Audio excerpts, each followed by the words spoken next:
नाज़रीन, ये बात तो अब अक्रॉस द वर्ल्ड मानी जा रही है कि अमेरिका ने जिन मतलूबा मकासद के लिए इस जंग को शुरू किया था वो दूर दूर तक हासिल होते हुए नजर नहीं आ रहे। ईरान के मिसाइल सिस्टम को तबाह करना, ईरान के अंदर रिजीम चेंज करना, यानी कि उसको डिस्टेबलाइज करना, और इमीडिएटली और डिसाइसिव और शॉर्टली ये बिल्कुल होता हुआ जो किसी सूरत नजर नहीं आ रहा। और अमेरिका एवरी डे अपने आप को डैमेज से डैमेज है वो करता चला जा रहा है, और एक ओवर स्ट्रेच्ड पावर ऑलरेडी और कमजोर होती हुई पावर, डिक्लाइन करती हुई पावर, जिस पर दुनिया का सबसे ज्यादा कर्जा है, और एक अंदर जाहिर एक पूरी तहरीक मौजूद है कि हमें अब जंगों में नहीं जाना है। तो अगर फौरी तौर पर अमेरिका ने अपने आप को इस जंग से नहीं निकाला तो फिर बाकायदा कोलैप्स भी हम जो वो इसके अंदर देख सकते हैं। जो ताजा तरीन नाज़रीन खबर सामने आ रही है उसमें यह है कि ज्यादा से ज्यादा एक हफ्ते का जो एम्यूनिशन है इनके पास रह गया है, खासकर जो रीजनल कंट्रीज हैं इनके पास जो इंटरसेप्टर मिसाइल्स हैं उनके पास 1 वीक का एम्यूनिशन रह गया। 1 वीक के बाद वो या तो मुकम्मल आउट ऑफ हो जाएंगे, रन आउट हो जाएंगे, यानी खत्म हो जाएगा, या फिर वो बहुत थोड़ा रह जाएगा ये एयर डिफेंस सिस्टम के, वो रोक नहीं सकेगा, और फिर अगले 5-7 दिनों में अगर कुछ रह भी गया तो बिल्कुल फारिग हो जाएगा। लेकिन 1 वीक के बाद ये कमजोर तरीन पोजीशन के अंदर होंगे।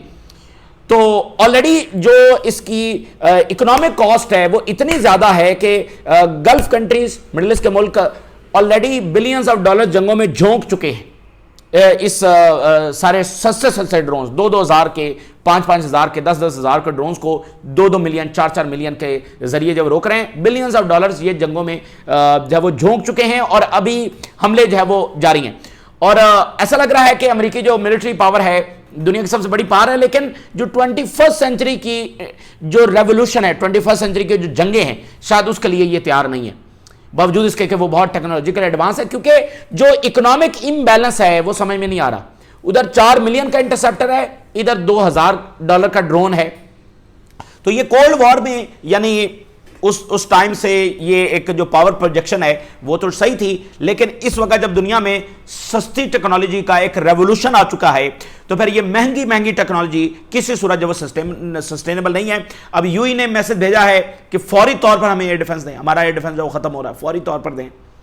अब अमेरिका कहां से दे? ऑलरेडी गल्फ को यही शिकायत है कि इसराइल, वो तो इसराइली का दिफा कर रहा है, हमारा तो दिफा कर ही नहीं रहा है, और जितना वो इसराइल का दिफा कर रहा है, मतलब उधर भी तो मिसाइल अमेरिका जब रोक नहीं पा रहा है, मिसाइल तो उधर भी गिर रहे हैं, लेकिन बहरहाल अमेरिका अपनी पूरी तवानाई, अपने पूरा जोर उधर ही बहरहाल उनको डिफेंड करने में लगा रहा है। इसराइल को अपना बाकायदा एयरक्राफ्ट कैरियर वहां पर खड़ा किया, लेकिन इनको वो कोई डिफेंड नहीं कर रहा। अब 1 वीक उसके बाद क्या? अच्छा, अब जो यहां पर अगला नाज़रीन बात हो रही है वो ये है कि मामलात न्यूक्लियर की तरफ और फॉरएवर वॉर की तरफ जा रहे हैं। ये बड़ा नाजुक तरीन नाज़रीन लम्हा आने वाला है। पहली बार वो चीज होने जा रही है इससे पहले नहीं हुई, यानी इसराइल को एक डिसाइसिव डिफीट हो सकती है। देखिए उन्होंने जंग किया ना, मतलूबा नतायज ना हासिल हुए हैं, ना 2, 4, 5, 7 दिन में हासिल होते हुए नजर आ रहे हैं। 5-7 दिन में ईरान के जो ड्रोन मिसाइलें खत्म होते हुए नजर नहीं आ रहे। 5-7 दिन में कोई 10 दिन में रिजीम चेंज होती हुई नजर नहीं आ रही। ईरान ऐसा लगता है 10 साल के लिए जंग के लिए अपने आप को तैयार कर चुका है। और ये जो अबनाए हुर्मुज़ बंद है ये विद इन जो है वो फ्यू डेज आपको इसके मजीद ऐसे डिस्ट्रक्टिव नतायज नजर आएंगे कि ये रीजनल कंट्रीज भी अफोर्ड नहीं कर सकते और यूरोप और बाकी दुनिया भी अफोर्ड नहीं कर सकते। और अगली बात देखिए, दुनिया की इकॉनमी जब वो जुड़ी हुई है गल्फ के साथ, हमने ये आपको बताया था कि ईरान ने कंप्रीहेंसिव वॉर शुरू कर दी है इकोनॉमिक एम्पायर को हिट करने के लिए, अमेरिकी इकोनॉमिक एम्पायर को हिट करने के लिए। अब गल्फ जो है, मिडिल ईस्ट के ये मुल्क जो है, ये मरकज हैं एआई का, डेटा सेंटर्स यहां पर बन रहे थे, सारी जो लॉजिस्टिक है, दुनिया की लॉजिस्टिक सप्लाई है वो इनके साथ लिंक है, इन्वेस्टमेंट्स हैं और डेटा सेंटर्स यहां पर बन रहे हैं और बनना थे। एआई का इंफ्रास्ट्रक्चर, उसमें दुनिया के बिलियनर्स की इन्वेस्टमेंट्स हैं, दुनिया की गवर्नमेंट्स की जो इन्वेस्टमेंट्स हैं, मतलब सारी चीजें कनेक्टेड हैं। अब वो सारे का सारा नुकसान होता हुआ और इकोनॉमिक फॉल आउट होता हुआ नजर आ रहा है। और एआई के मुतालिक जितना प्लान था और बाकी जितने इससे रिलेटेड प्रोजेक्ट्स थे वो अब समझ लें खटाई में पड़ गए हैं। आज स्पेन के अंदर मीटिंग हुई है, जो वर्ल्ड मोबाइल जो एसोसिएशन है, यानी पूरी दुनिया को जो मैनेज करती है, उसकी स्पेन में आज मीटिंग हुई है कुछ देर पहले, और उसमें उन्होंने कहा है कि हम सबसे बड़ा क्राइसिस अपनी तारीख का देखने जा रहे हैं और स्मार्टफोन्स की जो सेल है वो सबसे लोएस्ट लेवल पर हम देख रहे हैं, और जो इकोनॉमिक फॉल आउट है वो अफोर्डेबल नहीं है, और ओवरऑल जो ग्लोबल सप्लाई चेन है वो इसके साथ हिट करने जा रही है, और दुनिया की ग्लोबल सप्लाई चेन जब मुतासर होने जा रही है। और आगे जो प्रोजेक्ट्स थे, इन्वेस्टमेंट्स थी, क्योंकि अब ये सारे इन्वेस्टर सोच रहे हैं, गवर्नमेंट सोच रही है, बिलियनर सोच रहे हैं कि ये जगह सही है इन्वेस्ट करने के लिए, क्योंकि जो सिक्योरिटी का इमेज था वो तो नहीं है। और आपको पता है जिस तरह से यहां से बिलियनर्स जा रहे हैं $1-1 मिलियन का जो है वो देकर कि हमें यहां से निकालो, ये तो सूरत हाल वहां पर हुई है। आज से 5 दिन का मिडिल ईस्ट कुछ और था, और आज मिडिल ईस्ट जो वो कुछ और है। तो अब ये न्यूक्लियर अगर डिसाइसिव विक्ट्री इसराइल को हासिल नहीं हो पा रही, वो तो 1 महीना ये जंग नहीं लड़ सकता। वहां पर तो मिसाइल गिर रहे हैं, और उसका भी इंटरसेप्टर मिसाइल तेजी के साथ खत्म हो रहा है। फिर ईरान के ऊपर से स्ट्रेटजी ये है कि वो हैवी मिसाइल, सोफिस्टिकेटेड मिसाइल बचा के बैठा हुआ है। ये बड़ा जोर लगा रहे हैं कि वो जहां पर भी पड़े हुए हैं उनको डिस्ट्रॉय किया जाए, लेकिन उसमें भी इनको मुकम्मल कामयाबी हासिल नहीं हो रही। फिर अभी क्या हुआ है कि रशिया और चाइना की जो प्रवासें हैं वो भी उतरी हैं। अब उस हवाले से ये खबर है कि भाई ये बड़ा कोई सोफिस्टिकेटेड वो इक्विपमेंट्स है वो लेकर आए हैं। जंग के दौरान रशिया और चाइना की प्रवासें उतर रही हैं। फिर रशिया के फॉरेन मिनिस्टर ने कहा कि ईरान जब न्यूक्लियर की तरफ जाएगा, तो अभी आपको बताएं वो खबर भी चलती रही है कि वहां पर जल्जला आ गया है, एटमी धमाके ईरान ने किए हैं। सो उसकी ज़ाहिर है कोई कंफर्मेशन नहीं है। तो अब ये हालात बड़े ख़राब होने जा रहे हैं। तो यानी कि अफोर्डेबल नहीं है, ये अफोर्डेबल नहीं है जंग इसराइल के लिए और अमेरिका के लिए और उसके इत्तेहादियों के लिए, ठीक है। और इसराइल की इस वक्त जाना हालत बड़ी पतली हो चुकी है। इतनी ब्रुटैलिटी वो कर रहे हैं, इतना जुल्म कर रहे हैं, इतनी बमबारी कर रहे हैं, लेकिन मतलूबा नताज हासिल नहीं हो रहे। अब मैं 2 रिपोर्ट्स आपके सामने रखूंगा, तेज़ी के साथ इसको हम शेयर करेंगे। ब्लूमबर्ग की रिपोर्ट आई है कि इस जंग में हो क्या रहा है, बिल्कुल तबाही है और नुकसान है और कोई कामयाबी हासिल होती नजर नहीं आ रही। फिर जो कंपैरिजन है इकोनॉमिक कॉस्ट का वो अनसस्टेनेबल है, वो सस्टेनेबल है ही नहीं। तो ब्लूमबर्ग की रिपोर्ट मैं आपके सामने रखूंगा, न्यूयॉर्क टाइम की रिपोर्ट आपके सामने रखूंगा। अब ये वो है जो इसराइल का भी माउथ पीस है और अमेरिकी एस्टेब्लिशमेंट का भी माउथ पीस है, लेकिन लिख क्या रहा है, कह रहा है कि शदीद तनकीद अमेरिकी एडमिनिस्ट्रेशन पर हो रही है और मागा इस वक्त शदीद गुस्से में है। अंदर से क्रिटिसिज्म जब बढ़ रहा है, ट्रंप का मिड टर्म इलेक्शन दाव पर लग चुका है, उसकी सदारत दाव पर लग चुकी है। अब ये बाकायदा न्यूयॉर्क टाइम जब छाप रहा है, यूएई ने मैसेज भेजा अमेरिका को, हमें फौरी तौर पर जब एयर डिफेंस चाहिए। और पिछली वीडियो में हमने आपको बताया कि कैसे साउथ कोरिया से ये सोचा जा रहा है कि वहाँ से एयर डिफेंस लेकर आ जाए, लेकिन मसला ये है कि वो वापस कब जाएंगे, और अगर यहाँ पर उनकी बैटरीज डिस्ट्रॉय हो गई और इंटरसेप्टर जो ख़त्म होंगे वो कब मिलेंगे साउथ कोरिया को वापस, और साउथ कोरिया के अलावा जहाँ जहाँ से वो निकालेंगे, जापान से, बाकी जगहों से। ब्लूमबर्ग वो कह रहे हैं कि ईरान एक थका देने वाली जंग, वॉर ऑफ एट्रिशन जब शुरू कर दी है। वॉर ऑफ एट्रिशन के बारे में हमने पहले आपको बताया था कि ईरान इसकी तरफ है और शुरू कर रहा है। अब इसको ब्लूमबर्ग बकायदा जो रिपोर्ट कर रहा है, थका देने वाली जंग। वॉर ऑफ एट्रिशन ये होती है जिसमें एक फरीक जब वो बहुत ताकतवर है, दूसरा कमज़ोर है, यानी अमेरिका ताकतवर है, ईरान कमज़ोर है, तो वो वॉर ऑफ एट्रिशन लड़ेगा। जो ताकतवर है उसके रिसोर्सेज को आहिस्ता आहिस्ता ख़त्म करेगा, ताकतवर को आहिस्ता आहिस्ता जो डैमेज करेगा, कमज़ोर करेगा आहिस्ता आहिस्ता, और इस तरह से उसको कोलैप्स करेगा। तो वॉर ऑफ एट्रिशन जो है वो हमेशा ताकतवर और कमज़ोर के दरमियान जो लड़ी जाती है, और इसी तरह से कमज़ोर ताकतें अगर लड़ पाती हैं तो वो यही मेथड है। तो ईरान जो है वो थका देने वाली जंग शुरू कर रहा है कि कोई डिसाइसिव विक्ट्री भी अमेरिका को हासिल ना हो और वो डैमेज डैमेज डैमेज जो है वो होता चला जाए। अच्छा, अब अमेरिका और इसराइल के जो इंटरसेप्टर शॉर्टेज है वो विद इन वीक वाजे हो जाए। विद इन वीक इनका मेजर जो स्टॉक है वो खत्म हो जाएगा, ठीक है ना। मेजर स्टॉक जब वो 1 हफ्ते के अंदर खत्म हो जाएगा, क्योंकि जो ईरानियन से बुछाड़ है वो नॉन स्टॉप है। इनको इतनी बड़ी चपेट पड़ी है कि इनको अंदाजा भी नहीं था। ईरान से जो बुछाड़ है वो नॉन स्टॉप है। और अभी हिजबुल्ला के अभी उनके पास कितने हैं, यमन के पास कितने हैं, इराक के पास कितने हैं, और मैं आपको बता दूं शाम के अंदर भी रेजिस्टेंस जब वो मौजूद है, वो भी वक्त आने पर वो सामने आ जाएगी। आपको पता भी नहीं चलेगा कि जॉर्डन से कौन उठकर जब सामने आ गया। तो ये भी ज़हन में रखिएगा कि ग्राउंड जो फोर्सेस हैं वो भी इसराइल के अंदर दाखिल हो सकती हैं। एनीथिंग कैन हैपन, चूंकि उन्होंने ईरान को एग्जिस्टेंशियल थ्रेट में डाला है, उसके साथ इतनी बड़ी ज्यादती की है, तो वो भी इस रीजन को उनके लिए फिर एक फैसला कुन मार्के के अंदर जब तब्दील कर देंगे। और अगर वो ईरान को ख़त्म करने जा रहे हैं तो फिर ईरान उनको एग्जिस्टेंशियल थ्रेट के अंदर ले जाएगा। सही है इसराइल को। अब जनाब अली इसको मुख्तसरन रखेंगे, मेन बात आपको बताएंगे। सो जनाब अली जो जंग है, ब्लूमबर्ग ये लिख रहा है कि प्रोलॉन्ग्ड वॉर के अंदर ये तब्दील होती हुई नजर आ रही है। अब देखना, फॉरएवर वॉर में ये तब्दील होती हुई नजर आ रही है और न्यूक्लियर वॉर में तब्दील होती हुई नजर आ रही है। मिसाल के तौर पे अगर वो न्यूक्लियर नहीं इस्तेमाल करते तो फिर उनको ज़मीनी फौज उतारने पड़ेगी। मतलब यहां पर कुछ अचीव नहीं ना हो रहा। ट्रंप को इस सब के बावजूद समझदारी का मुजाहरा करके निकल जाना चाहिए, लेकिन आपको पता है कि वो ज़ाहिर उस तरह मामला नहीं है कि वो यहां से अब निकले। तो या तो न्यूक्लियर इस्तेमाल होगा या फिर यह कि ज़मीनी फौज उतारी जाएगी। तो या न्यूक्लियर है या फॉरएवर वॉर है। मतलब इसके हाईएस्ट चांसेस इस वक्त खतरात हमें नजर आ रहे हैं।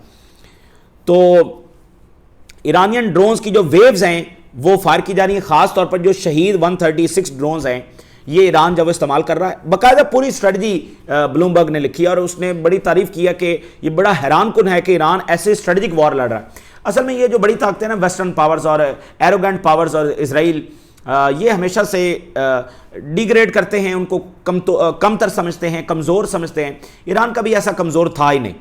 हमेशा वेस्टर्न मीडिया 20 साल से लगा हुआ है, ये बस ये एक झटका देगा अमेरिका और ये करेगा वो करेगा। और अभी पिछले जो 1.5 साल से बयानिया था कि ईरान तो अब बहुत कमज़ोर हो गया है, ये कमज़ोर हुआ है। तो ईरान कभी कमज़ोर था ही नहीं। तो ये एक इजरायली लॉबी थी जो ये बता रही थी वेस्ट को और अमेरिका को, ये कमज़ोर सा है, हम यूँ जाएंगे। और बस लिंडसे ग्राम क्या बात कर रहा था। शहीद 136 ड्रोन जो हैं ये बड़े दसियों हज़ार तादाद में ईरान के पास हैं और रशिया के साथ भी मुआहिदा है कि वो ईरान को डिलीवर करेंगे, जो क्योंकि ईरान ने वहाँ पर इनको यूनिट्स लगा के दिए हैं। तो 136 जो मिसाइल हैं, ड्रोन हैं सॉरी, शहीद, इसकी बुछाड़ कर रहा है ईरान और बाकायदा एक स्ट्रेटजी के तहत कर रहा है अमेरिकी मिलिट्री इंस्टॉलेशंस के ऊपर और जो अक्रॉस द रीजन इंफ्रास्ट्रक्चर है उसके ऊपर। ये यूक्रेन जंग में भी इसने पांसा पलटा है इस ड्रोन ने, और इस जंग के अंदर भी ये पांसा पलट जब साबित हो रहा है। अब ब्लूमबर्ग ये कह रहा है कि गल्फ में 90% इंटरसेप्शन रेट तो देखा गया है कि उन्होंने इन ड्रोन्स को और जो रॉकेट्स और मिसाइल फायर हुए 90% इंटरसेप्ट किया है। लेकिन दो मसले हैं। पहला मसला तो ये है कि पैसे बहुत ज़्यादा हैं। ईरान ने जानबूझकर ये सस्ते सस्ते ड्रोन्स फायर किए हैं।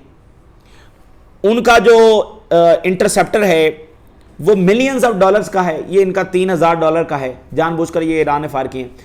बावजूद इसके कि 90% इंटरसेप्शन रेट रहा, तो इसके बावजूद आगे हिट तो हो गई सारी बेसिस, और अभी हैवी मिसाइल तो पीछे से आने हैं, और ऊपर से ये इकोनॉमिक कॉस्ट, ये सस्टेनेबल कहाँ है। इधर मिलियंस ऑफ डॉलर्स और उधर $2000, $5000, $10,000, $20,000, ये इकोनॉमिक कॉस्ट जो है यही सस्टेनेबल नहीं है। तो ये जो मॉडर्न एयर डिफेंस सिस्टम है ये बुरी तरह से यहां पर नाकाम हो रहा है। तो ये जंग बहुत सारी चीज़ों को ख़त्म करेगी। स्टेल्थ एरा को ये ख़त्म करेगी, ये एयरक्राफ्ट करियर की हेजमनी को ख़त्म कर सकती है, ये मॉडर्न एयर डिफेंस सिस्टम्स को बुरे तरीके से एक्सपोज कर सकती है। जो इतने ट्रिलियंस लगाकर इनको लेकर बैठे हुए हैं, पूरा इंटीग्रेटेड सिस्टम लेकर बैठे हुए हैं, उनको अंदाज़ा हो रहा है कि ये तो अफोर्डेबल ही नहीं है।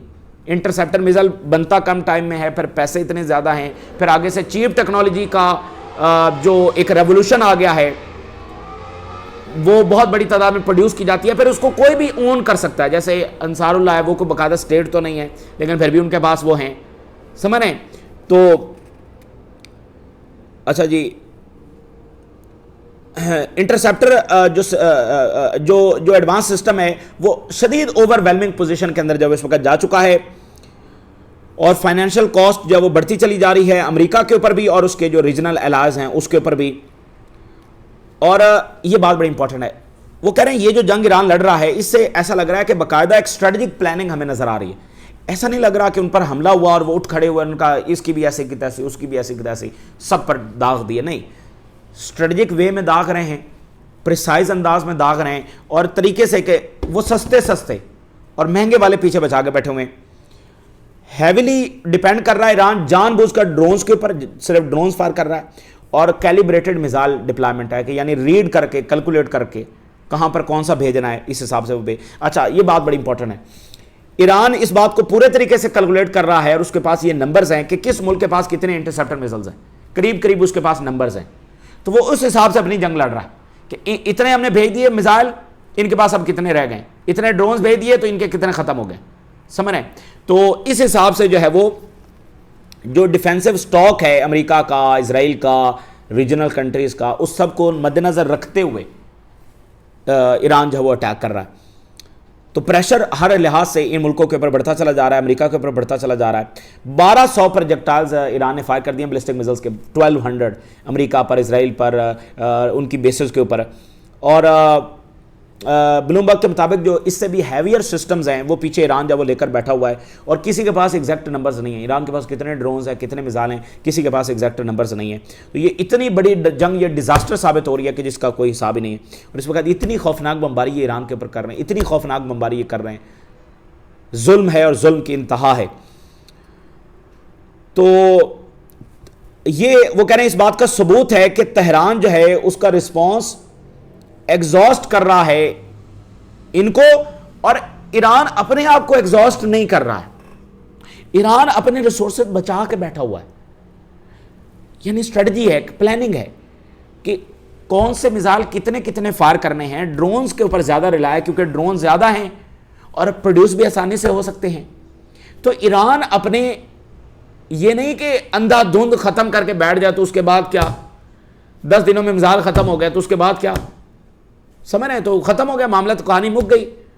नहीं, ईरान अपने रिसोर्सेज बचा के बैठा हुआ है। और लॉजिस्टिकल क्वेश्चन इस वक्त दोनों साइड के ऊपर खड़ा हुआ है कि जो could last only days at the current rate of use, जिस हिसाब से ईरान बुछाड़ कर रहा है 4 दिन में, 5 दिन में हमारा तो सब खत्म हो जाएगा, जिस हिसाब से ईरान बुछाड़ कर रहा है। अब ईरान भी थोड़ा थोड़ा भेजता तो शायद ये 15 दिन 20 दिन निकाल जाते। ईरान की बुछाड़ ही इतनी ज्यादा है, और ब्लूमबर्ग बता रहा है कि वो जानबूझकर, सोचकर, प्लानिंग के तहत बुछाड़ कर रहा है कि इनके इंटरसेप्टर जब वो तेजी के साथ खत्म किए जाए, क्योंकि अमेरिका भी तो खौफनाक बमबारी कर रहा है। अमेरिका भी तो उनके टारगेट्स को ढूंढ कर उनके स्टॉक पाइल को खत्म कर रहा है। तो वो जितनी देर करेंगे उतने स्टॉक पाइल्स उनके तबाह हो सकते हैं। तो इसी दरमियान जब वो मोस्ट जो एडवांस सिस्टम्स हैं वो यूएई और सऊदी अरेबिया के अंदर लगे हुए हैं, तो लेकिन इनका भी जो फाइनेंशियल कॉस्ट है और जो स्टॉक है वो तेज, दोनों का मसला आ रहा है।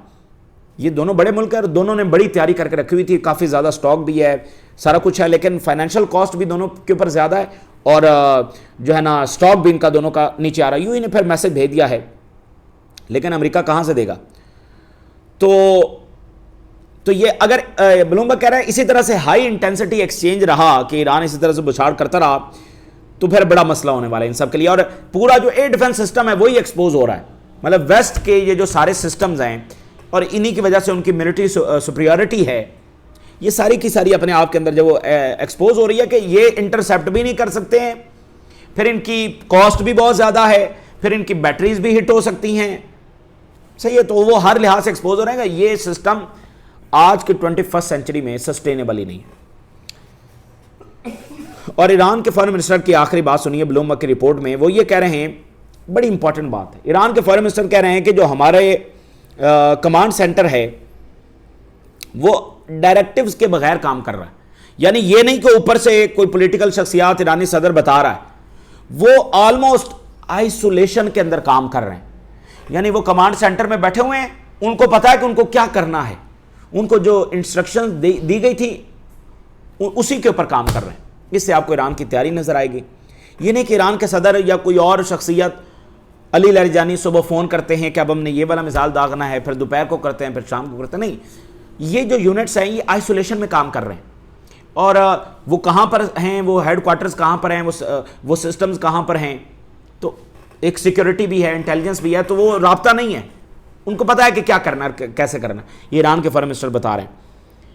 तो ब्लूमबर्ग के मुताबिक अगर यही सूरत हाल रही और ईरान की बुछाड़ इसी तरह से जारी रही तो विद इन वीक पता नहीं कि अमेरिका, इजराइल और उसके जो इत्तेहादी हैं, जिनको जो अब इत्तेहादी तो वैसे नहीं रहे क्योंकि अमेरिका ने जो उनके साथ किया है उसके बाद कोई कसर रह नहीं जाती है।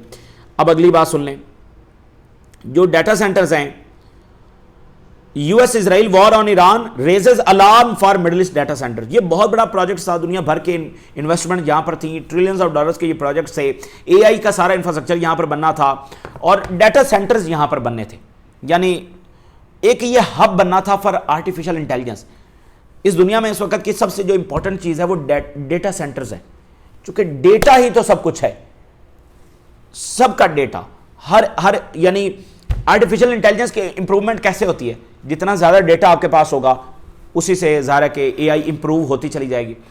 सो data centre is the most important thing, और इनको ये बड़े सोफिस्टिकेटेड हैं, इनको कहाँ पर लगाना है, फिर इनके लिए पानी बहुत ज़्यादा चाहिए, इनके लिए बिजली बहुत ज़्यादा चाहिए, बहुत सारी चीज़ें हैं। तो ये यहाँ पर लगने थे, इन्होंने इसका हब बनना था। दुनिया इन्वेस्टमेंट कर चुकी है, अनाउंस कर चुकी है, इसके अलावा बहुत सारे प्रोजेक्ट्स हैं, लेकिन मेन बुनियादी ये प्रोजेक्ट्स थे। तो वो अब सारे खटाई में पड़ गए हैं। और मिसाल के तौर पे मोबाइल वर्ल्ड कांग्रेस जो है, इसकी मीटिंग हुई है बार्सिलोना में, और इन्होंने कहा है कि इकोनॉमिक फॉल आउट आने वाला है।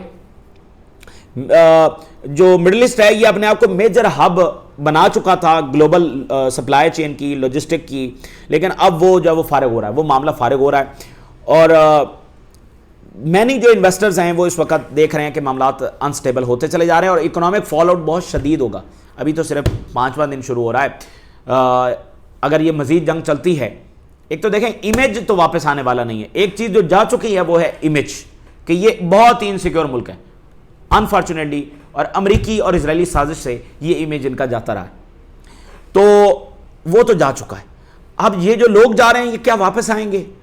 बिलियनियर्स, असल भाई मजदूर तो क्या है, मजदूर तो आ जाएंगे ना, बिलियनियर्स वापस आएंगे, डेटा सेंटर यहां पर बनेंगे, वो ये मेन लॉजिस्टिक सप्लाई और वो सारा मेन मरकज ये दुनिया का रह पाएंगे अब, चूंकि आप वहीं पर ये सोफिस्टिकेटेड चीजें लगाएंगे ना जहां पर आपको सेफ्टी और सिक्योरिटी हो। तो जब वही नहीं है तो फिर so electronic supply chain expected to be disrupted, disruption global supply chain में आने वाली है अगले 24-48 घंटों में। पता चल जाएगा सबको, किसी की वो चीज़ मंगवाई थी वो नहीं पहुंच रही, किसी का इलेक्ट्रॉनिक्स, मोबाइल्स, बहुत सारी चीज़ें, उसमें डिसरप्शन आने वाली है, ठीक है ना। तो ये चूंकि हब थे ना, एशिया से यूरोप, यूरोप से एशिया, तो इन्हीं के बंदरगाहों से होकर सामान आ रहा है, जा रहा है, तो वो इसके भी असरात दुनिया के ऊपर आएंगे। फिर ज़ाहिर है ये ममालिक जो हैं वो टैक्स फ्री इन्होंने जोन दिए हुए थे, इसलिए सब पैसा उठाकर, इन्वेस्टमेंट्स उठाकर वहाँ, वो सारा मामला अब खटाई में पड़ गया है। तो इसके जो कॉस्ट आने वाली है वो कह रहे हैं इस जंग की, वो अनअफोर्डेबल होगी, बहुत सारे बिजनेस डूबने वाले हैं। और उन्होंने कहा है कि जो रैम है, फोन्स के अंदर जो रैम इस्तेमाल होती है, इसकी प्राइस ऑलरेडी बढ़ चुकी है 2025 से, ठीक है ना। वो भी एक ज़ाहिर है चिप वॉर जारी है सारा, तो उसमें रैम की प्राइस ऑलरेडी बढ़ चुकी है। तो ये जो टेक और ये सारी कंपनीज हैं ये ऑलरेडी मुश्किल में है कि उसकी प्राइस पहले बढ़ी हुई है, ऊपर से ये जो धचका इनको लगेगा, billions and billions and ultimately trillions of dollars का ओवरऑल नुकसान होने जा रहा है। इसको कैसे भुगतेगी दुनिया की इकोनॉमी? और ये सारी वो चीजें हैं जो ऐसा नहीं है कि जंग के बाद पता चल रही है कि ये हो सकता है, ये सब चीजें पहले से खबरदार किया गया था। एक्सपर्ट्स बोलते रहे ग्लोबल इकोनॉमी हिल जाएगी। तो अब एप्स्टीन फाइल पे जाइए और उसी से अंदाजा लगाइए कितने डेंजरस लोग हैं और क्या खौफनाक उनका वर्ल्ड व्यू है। उनका मकसद दुनिया में कोई लोगों को, ह्यूमैनिटी को अमन में लाना, प्रॉस्पेरिटी में लाना, दुनिया को तरीके से चलाना नहीं है। पावर, पैसा, फिर डेंजरस रिलीजियस गोल्स। तो इसी वजह से हम इस वक्त इतने बड़े क्राइसिस के अंदर हैं। और आखिर में न्यूयॉर्क टाइम की मैं कुछ हेडलाइंस जल्दी के साथ आपके साथ शेयर करता हूं। In waging war on Iran, Trump gambles his presidency and his base. ये बड़ी ज़बरदस्त रिपोर्ट है। वो कह रहे हैं कि ट्रंप ने बिल्कुल अपना करियर भी दाव पर लगा दिया, अपनी प्रेसिडेंसी भी दाव पर लगा दी है, ट्रंप की पार्टी भी दाव पर है, और ये रिपब्लिकन्स अगला इलेक्शन जो वो जीतने वाले नहीं है, ठीक है। और मागा बेस जो वो बिल्कुल शदीद इस वक्त तनकीद कर रही है। 6 अमेरिकन की कैजुअलिटीज़ हुई हैं, लेकिन ये तादाद तेज़ी के साथ जब वो ऊपर जाएगी तो अभी जो रिपब्लिकन्स हैं वो बहुत जल्द अपने आप को डिस्टेंस कर सकते हैं इस जंग से कि हम तो इसमें हैं ही नहीं। और मिलिट्री एक्शन जो है अगर वो होता था मिडिल ईस्ट के मुल्कों में तो उसके लिए जो अमेरिकी सदूर हैं उनको रीज़न चाहिए होती थी कि 9/11 हो, उनके मुल्कों के ऊपर कोई अटैक हुआ है तो एक रीज़न है। 9/11 की आड़ में हमला हुआ ना इराक पर भी, अफगानिस्तान पर भी, तो एक रीज़न इस तरह की चाहिए होती थी फुल स्केल इन्वेजन करने के लिए। ईरान के हवाले से जो रीज़न दी है उस पर अमेरिकी जो वो अभी तक मुतमईन नहीं हो सके हैं। 70% से ज़्यादा जो लोग हैं वो बिल्कुल इस जंग को मुखालफत कर रहे हैं। मागा तो इस वक्त इतनी गुस्से में है कि अनबिलीवेबल। और जो टेलर ग्रीनी हैं उन्होंने कहा कि हमने इसलिए वोट दिया था कि नो वॉर्स, और लेकर हमें मिला क्या, इजरायली जंगें दोबारा। और मार्को रूबियो ने कहा है अभी सबसे मुश्किल तो आने वाली है, कैजुअलिटीज पर बात करते हुए उसने कहा अभी मुश्किल तो आने वाली। तो ऐसा लगता है कि इनकी कैजुअलिटीज बहुत हो चुकी हैं, ये उसको छुपा रहे हैं और आहिस्ता आहिस्ता जब अनाउंस करेंगे तो लॉन्ग टर्म जो स्टेक्स हैं ट्रंप के पर्सनली वो भी इसमें डैमेज हो चुके हैं, और जो लॉन्ग टर्म जो नुकसानात और रेपरकशंस अमेरिका के लिए आने वाले हैं वो भी बहुत ज़्यादा हैं। इस वक्त देखिए ना अमेरिकन की इन्वेस्टमेंट्स हैं, खुद ट्रंप की कितनी इन्वेस्टमेंट्स रीजन के अंदर हैं, स्टीव विटकॉफ की बहुत ज़्यादा हैं, जैरेड कुशनर की हैं, ओवरऑल अमेरिकन हैं उनकी बहुत इन्वेस्टमेंट्स हैं, सारे मामलात हैं, वो उनका पैसा भी डूब रहा है, उनके लिए भी बहुत ज़्यादा यहाँ पर नुकसान जब वो हो रहे हैं। तो जो जंगों से फ़ायदा उठाने वाले हैं वो तो 5, 10, 20 लोग और कंपनीज होंगी, वो तो उनका मामला अलग है, लेकिन ओवरऑल अमेरिका का भी नुकसान है और ट्रंप का भी ज़ाती तौर पर नुकसान हो सकता है, लेकिन सबसे बढ़कर उसका पॉलिटिकल करियर है। तो इसका कोई एंड गेम नहीं है, ट्रंप कोई क्लियर एंड गेम नहीं दे सका। उसने पहले कहा ये इजी विन होगा, शॉर्ट वॉर होगी, अब ये फॉरएवर वॉर और न्यूक्लियर वॉर जब बनती हुई नजर आ रही है।